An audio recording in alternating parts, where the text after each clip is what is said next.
So, Jeff, the big news today is about UFC. You know, we jokingly talked about the ESPN deal last week, and we've got more details on that now. We now understand that all of the WWE pay per views are not going to be on ESPN Plus. I think there was a lot of assumptions made because that's the way the UFC model was going, that's what was going to happen here. That is not the case. In fact, the major PLEs are now on regular old ESPN. So if you have ESPN cable on as a part of your cable package with, say, Verizon or Xfinity or YouTube TV, you're going to be able to see these major events, whether it's SummerSlam or it's WrestleMania or it's Royal Rumble starting next year. All of that's going to be on ESPN. Now, this is a sign to the rest of the world that, hey, the pay-per-view business may be in jeopardy. And you and I, speaking last week, said, hey, if they're coming up with all this cash, because they were making $100 million a year, $180 million a year, pardon me, with Peacock, I think Nick Khan will look back at that as like his rookie contract, because he got it up to 325 here, nearly double a year that they're going to get for those PLEs. But they're not leaving any money on the table there, because now more people than ever will see those shows. I think the demand for tickets are going to go up. If you're stressing about what WWE tickets cost now, wait 2 years. They're going to be even more expensive because they'll be in more demand. More people, your cume, your audience will be larger as a result of this. So because more eyeballs will be on the product, they'll be able to charge more for advertising. So, Jeff, I know some of our listeners are upset with all the ads that they see on like a SummerSlam. Oh, there's so many commercials. Oh, there's ads and sponsors everywhere. That's not going away. I'm not saying there will be more, because I don't know how many more they can shoehorn in. The cost of those ads will go up. More people will see it. So now, instead of it being behind the paywall, and imagine how many people were seeing that, you're going to be talking about a multiple. And Jeff, you and I were talking off air. If you're really going to do 2 WrestleManias next year, two-night WrestleManias, you've essentially got, like, I'm going to stop short of saying 4 Super Bowls, but it will be probably like 4 college football playoff games, 4 NFL playoff games. Like, they've locked down major viewership, not just for WrestleMania, but for SummerSlam, for Royal Rumble. This is, I think, with the benefit of hindsight, we'll look back at this ESPN deal and say, that might be the biggest deal in the history of wrestling. Jeff, what say you? And look, we know how things can turn on a dime, but I don't even know how you can slide the word in there, might. Because when you drill it down, and I don't think it's me and you. I always, and I'm almost defer to you. You always, like my finance guy, been with me since I was 18. He can always give the right analogy, or simplify it, or dumb it down for Jeff. And Conrad, you do. You got to be easy to buy from. So that means you got to be easy to understand. So you got to understand what you're selling and saying, all that kind of stuff. I don't think there's the right analogy. And the reason I say that is that if you say, okay, give it the Super Bowl analogy, folks, the Super Bowl is 1 time a year, 1 Sunday night. This is going to be 4 times a year, a Saturday and a Sunday. So Super Survivor Series goes to a two-day event. The other ones are already there. And Conrad, at the end of the day, it is, I think the simple deal is, folks, WWE is now synonymous with Disney. And I know ESPN, it's interchangeable, but Disney owns ABC. So I think, yes, it's either going to be on ABC or ESPN or both. I'm going to think WrestleMania is going to slide in there on your dial tune. The events just went to another level as far as exposure. And, when you belly up on that Sunday afternoon, it's damn near a national holiday now, Super Bowl Sunday. And the reason being is that folks get together and have parties, and Doritos does this kind of deal, and Bud Light does these kind of commercials and all that kind of stuff. But at the end of the day, Super Bowl Sunday starts around noon and kickoff until 5. Well, I think we're going to basically see the exact same thing, all the pre-show, all the post-show, the events, all the celebrities. It's just, and I didn't, Conrad, when we had that conversation a couple of days ago, and I remember I jumped in my car after we had it, I'm thinking, yeah, prices ain't they're about to explode again. And Yes. and so I know everybody, oh no, they can't win. I just think people hear Super Bowl Sunday and buy that kind of ticket.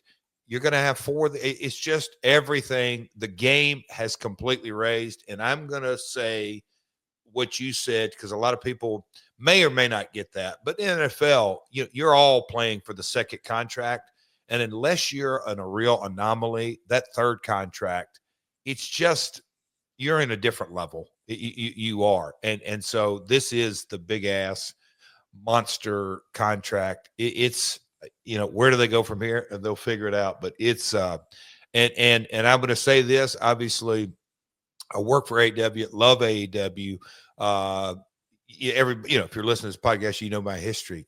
This is the biggest deal, in my opinion, in professional wrestling history.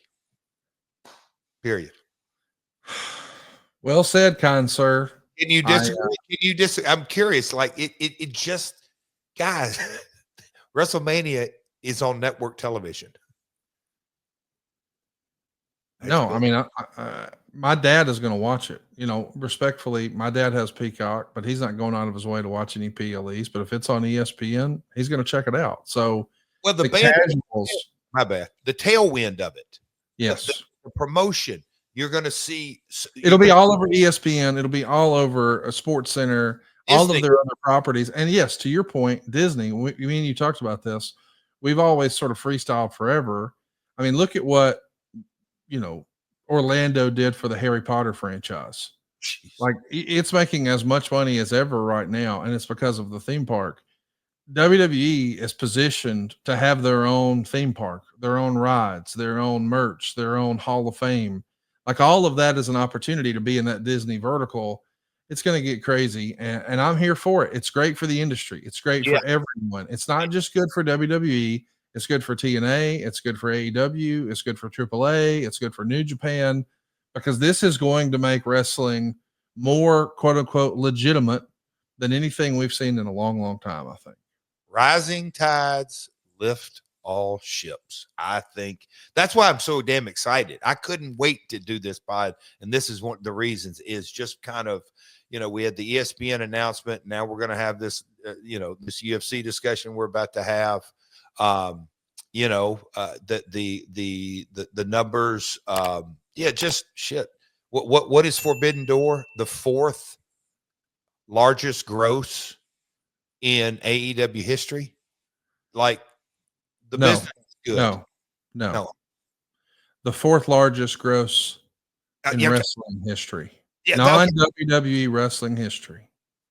So when you remove WWE from the equation, the show that has sort of flown under the radar, that as you and I are talking, is 13 days away, and nobody's really making a big fuss about it right now online, which I think is puzzling, is the fourth most successful non-WWE show of all time. I mean, come on. How do you not get excited about that? Yeah, well, just that's why I'm going back to the industry. Got home from church yesterday. You did a couple of errands around here. We'll probably have to get to, Karen's on IR right now, and we'll get to that conversation. But I went to the gym, Conrad, and people were talking about my buddies, and we got into the ESPN conversation, and they were just like, no, wait. And I don't know, Conrad, I was going to ask you that. Did the messaging or did the online audience take it in a different direction? But there was confusion. I think they did it on purpose, if I'm honest with you. Oh, okay. All right. There's plenty of reason to correct it. So why not go ahead and allow people to go sign up for ESPN Plus? If they could pick up some low-hanging fruit for a few weeks or months before it becomes apparent that you don't have to have it. Because I don't think ESPN is sunsetting the Plus. So if people think, oh, well, if I don't want to miss it, I better get this. Why would you say, oh, no, don't give us your money. You don't have to do that. Like, there's no reason to do that. So I think it was strategic. Yeah. But yesterday, the conversation just went through the roof. And I'm like, like Forbidden Door, super successful. I think I termed it right yesterday. I said fourth most successful show. Yeah. Outside of WWE walls. But it just, the business continues to amaze me. And if you're listening to this podcast, you know that Heck, my family goes back to 1946. In the last 10 years, Conrad, would you say the explosion has not slowed down? Maybe I may be going back too far, but yeah, you know what I mean. SaveWithConrad.com. My name is Rajiv. I'm in Sacramento, California. I came to Save with Conrad because I've heard Conrad talk about how he helps people all the time save money and the best route to go for getting some mortgages and finances done. And having heard so many different testimonials in the past, it made the most sense to go this route. We were in the market for a new house and we wanted to know what we could afford. So we spoke with Steve and then Diane to get through the pre-approval process to see what we could afford. And then once we were able to understand that aspect of it, that was when we were able to shop around for a house to get a mortgage through Save with Conrad.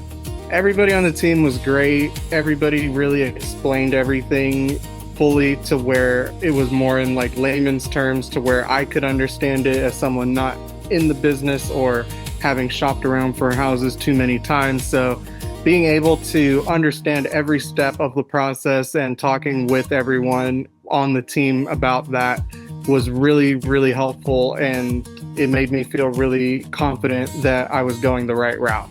I would definitely recommend Save with Conrad to others. I know that sometimes people look at it and they go, oh, they're based in Alabama, what could they help me with? But I'm out here in California and they were able to square everything away and get things done really quickly, as opposed to sometimes even people out here don't move as quickly as the Save with Conrad team. So everything was really well done, really efficient, and I would definitely recommend Save with Conrad to others.